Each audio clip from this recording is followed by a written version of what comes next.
Everyone, how are you all. Negotiable instrument act 1881 के video lecture series में आपके साथ हूं मैं आपका फ्रेंड मनमोहन जोशी। और आज मैं आपको समझाना चाह रहा हूं कि विनिमय पत्र यानी कि बिल ऑफ एक्सचेंज क्या होता है।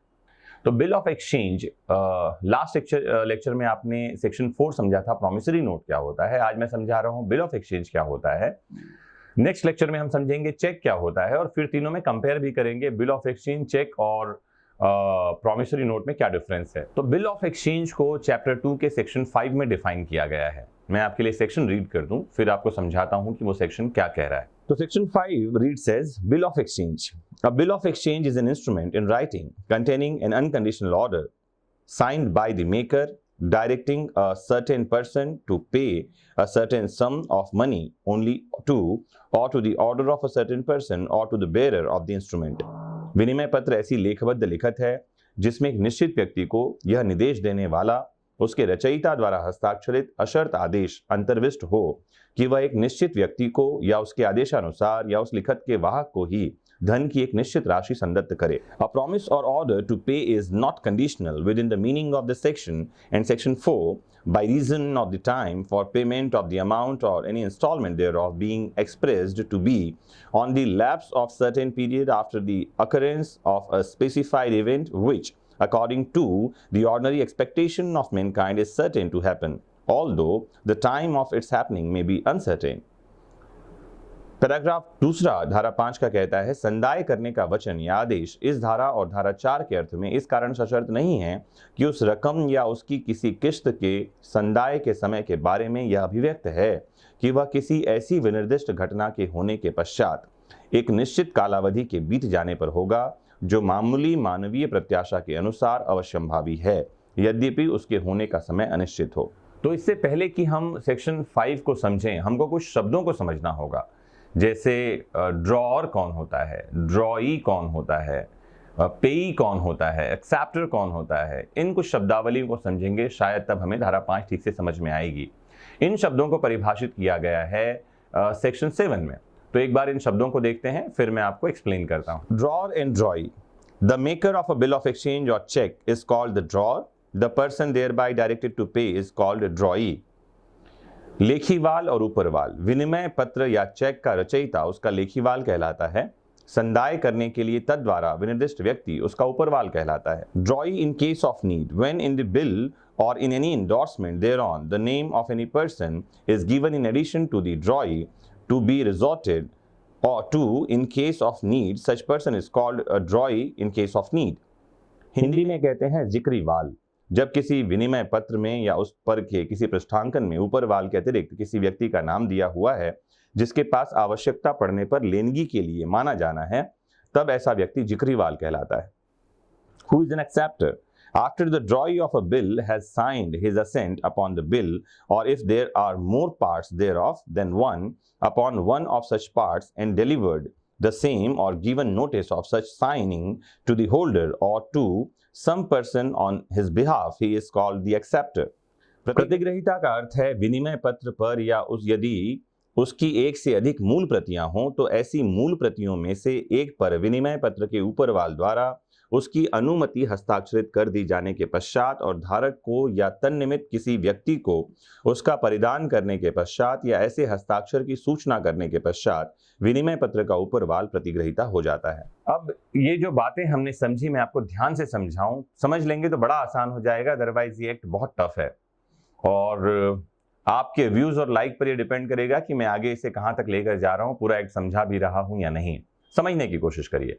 देखिए, जब हम कहते हैं bill of exchange, bill of exchange का मतलब होता है विनिमय पत्र, और इसमें 3 पक्षकार होते हैं, 3 पार्टीज। एक होता है ड्रॉअर।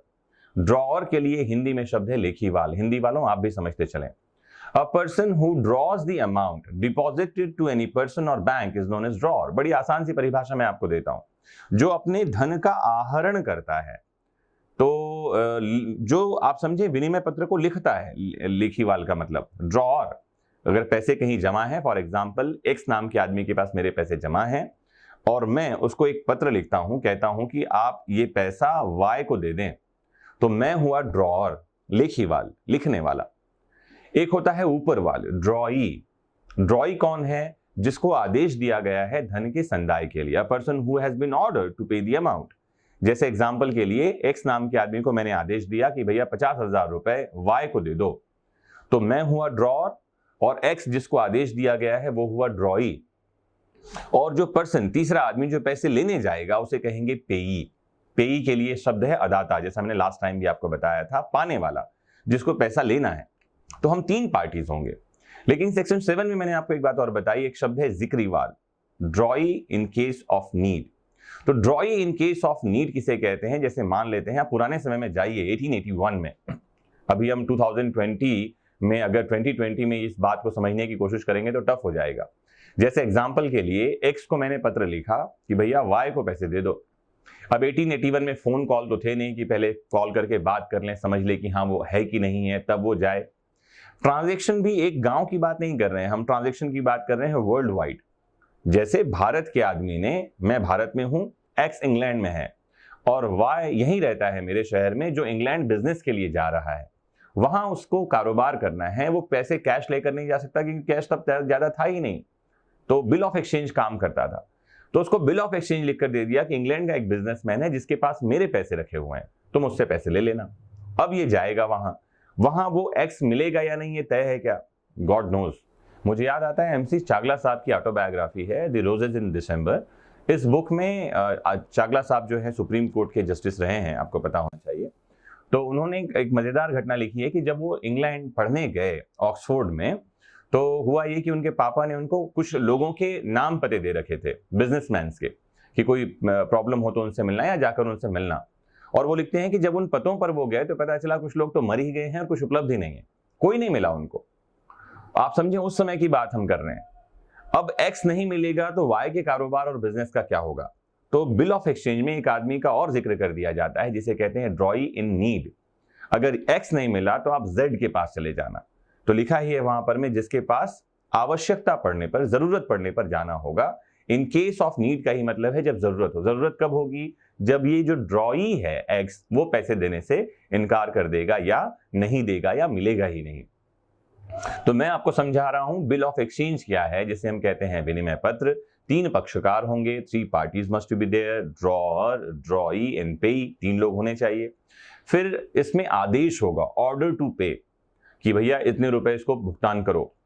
तीसरी बात यह कि वो ऑर्डर अनकंडीशनल होगा, शर्त नहीं होना चाहिए।